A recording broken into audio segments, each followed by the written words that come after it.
You've been trying to help this person. You've been trying to show them that, yes, the grass really is greener on the other side. Just here, look, come over to the other side of the fence. Just make these few little changes in your life. Just get rid of this, do this, and your life will be so much better. You'll be happy, you'll be free, you'll be at peace. And they don't do it. And it's heartbreaking. I know. In this video, I'm about to tell you why they might actually prefer suffering to empowerment. Stay with me, I promise. It's a good one, and hopefully it gives you some peace too. If you're watching this for the first time, thank you so much for sharing your time with me. My name is Chelsea Albert. I'm an intuitive hypnotherapist. I'm an intuitive healer, and for years, I have been helping people figure out, unlock, and break through these little things that keep them in suffering, that are just locked away in the unconscious. And also helping healers understand why some other people don't heal. And make it an easier life on themselves. Because let's face it, as healers, as empathic people, as anybody who has a heart to do good in the world, sometimes you just see that your efforts aren't being received. And it's painful. Here's how you can always tell, by the way, that somebody is not going to act and not going to follow through. The phrase, "No, I know, but." If you want to simplify that, I know, but. Yeah, okay, good. So you've admitted that you know, you've admitted that you needed it, but you're not going to do it. But you're not going to really consider it. And that is heartbreaking. And here's the thing, it keeps a lot of really good people spinning their wheels, trying to pull and drag and almost coerce their loved ones into a life that they see for them. So why the F are they not changing their life? They've got you to guide them, they've got resources, they've got other people who would be so willing to help them. And yet they're not moving forward. One reason that they might be doing this is because their fear has convinced them that to be empowered to change their life for the better is actually just a little bit more painful than the suffering they're in now. Here's what I mean. Many people that I work with, they'll get to a point, and maybe the first few sessions like, oh my gosh, I feel so much better, great, and then there's a wall that gets hit, and there's always a sticking point, and it happened in my own journey too. It's like when the ego says, okay, yeah, but if we actually let this go and we move into this entire new level of life, oh fuck, we're gonna have to keep it up. Oh my gosh, I'm gonna have to be this spiritual person all the time, or oh my god, if I change jobs and actually, decide to make more money and get myself out of this financial situation, I'm gonna have to work my ass off the rest of my life, aren't I? Or, well, yeah, but if I let that relationship go, and here's where the unconscious belief comes in. If I let that relationship go and I find myself in a healthy relationship, I might lose it. And I don't think I could take the heartbreak of losing somebody that I actually love and that I actually choose. So I might as well just stick with, Joe or Jolene Schmo over here. It's a very, very, very deceptive trick that fear plays on us, but it's a real one. It's something that people butt up against every single day. And you and I both know that the myth isn't true. You and I both know that when you choose your empowerment, when you choose to make your life better, when you choose to go after the life that you desire, yeah, some things do get harder. It's a lot harder to be angry at nonsense. It gets a lot harder to justify blame because you know that you're not truly the victim. It gets a lot harder to play victim and to stay in that mode. But you have a power that you never did before. When you choose to stop living in a victim state, you get so much power because guess what? Yeah, your circumstances might suck, and yeah, there's the little bit of pain of owning that and owning that, in some way you are accountable for it. In some way, the choices you've made have led you to this point. But it also gives you the power to change them. Another reason why somebody may be actually choosing their own suffering rather than their own empowerment, and I learned this from Carolyn Miss's book, why people don't heal and how they can. There's power of a sort that comes from victimhood, isn't there? And it's not a true power, because true power lies in our choice. And when we are in a victim mentality, we're giving our choice to something that happened in the past. Well, I can't be happy because this happened to me. I can't succeed because nobody in my family succeeds. I can't get out of this rut because I have XYZ condition. Now, here's the thing. I know these things are all very real. If you have been the victim of any kind of abuse, any kind of violence, any kind of tragedy, my heart goes to you. And if you're dealing with this kind of person, my heart goes to them. And I'm sure that you empathize with them. But also to choose to stay in the suffering about it is very much giving our power away. However,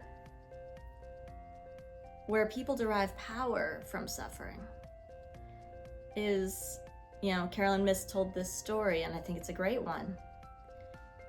She spoke to a woman who said, well, I have this disease, I have this illness. And Carolyn Myss goes, okay, great. Do you want to know how to heal it? And the woman starts out by saying, yeah, I want to heal it. And so she digs in a little more. And the woman starts to reveal, well, with this illness, there are some days where I can't even get out of bed. And if my friends don't drop what they're doing and come help me, then they're really not my friend. So this woman was staying in her illness and her disease because very deeply unconsciously, there was a benefit from it. Who would give up that kind of power? Carolyn asks.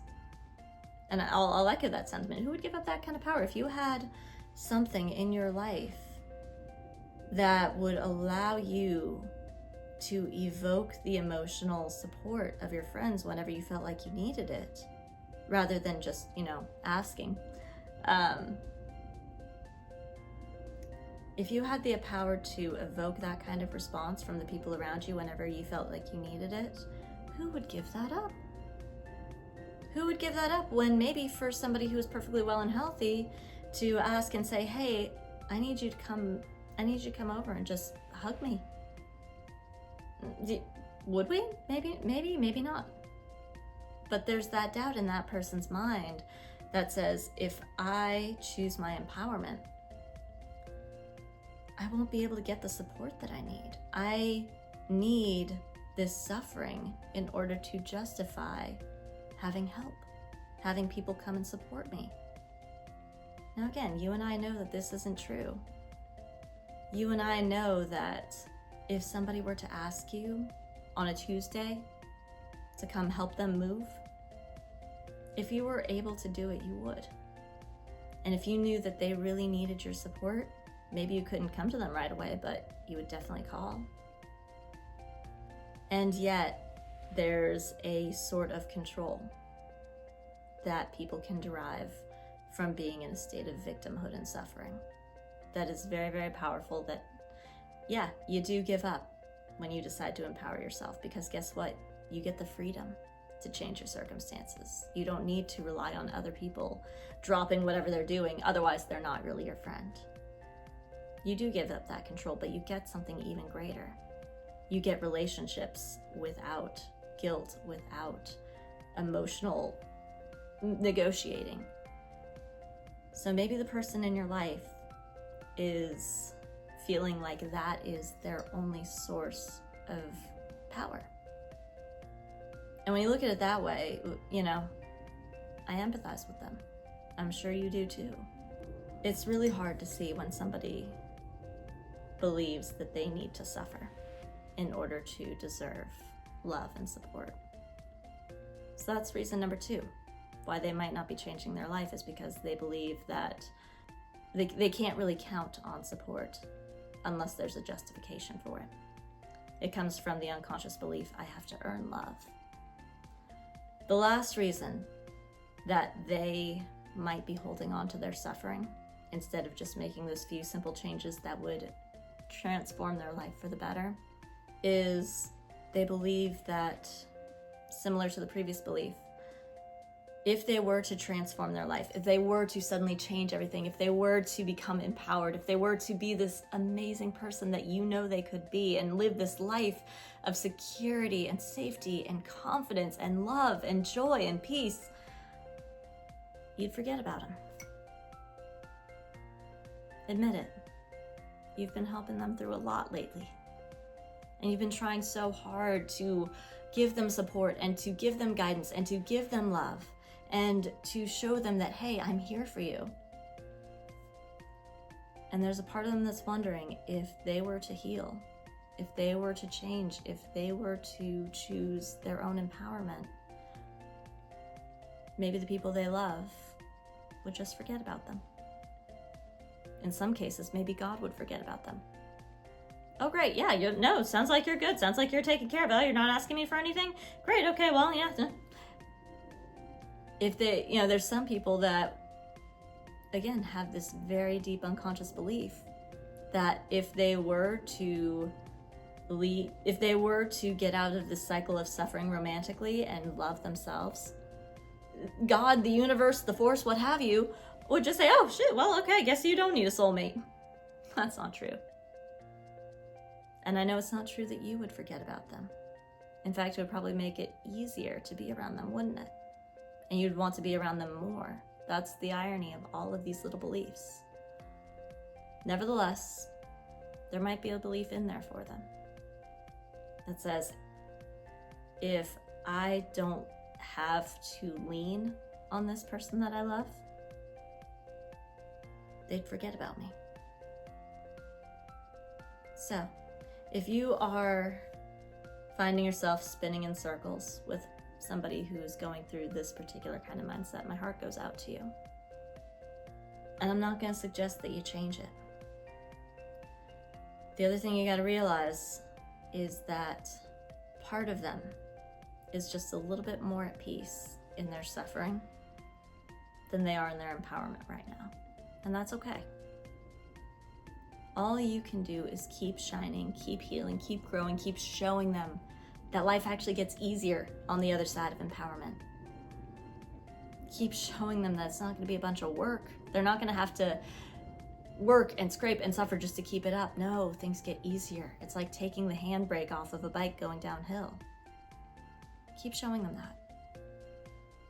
And know that if they don't choose to follow the path that you've created, that's okay too. Because even though you look from the outside and see that, oh my God, I would not be able to live in these circumstances right now, they're actually at peace. Even if they're complaining, they're a little bit more at peace with their circumstances than if you were to force them into a whole new life.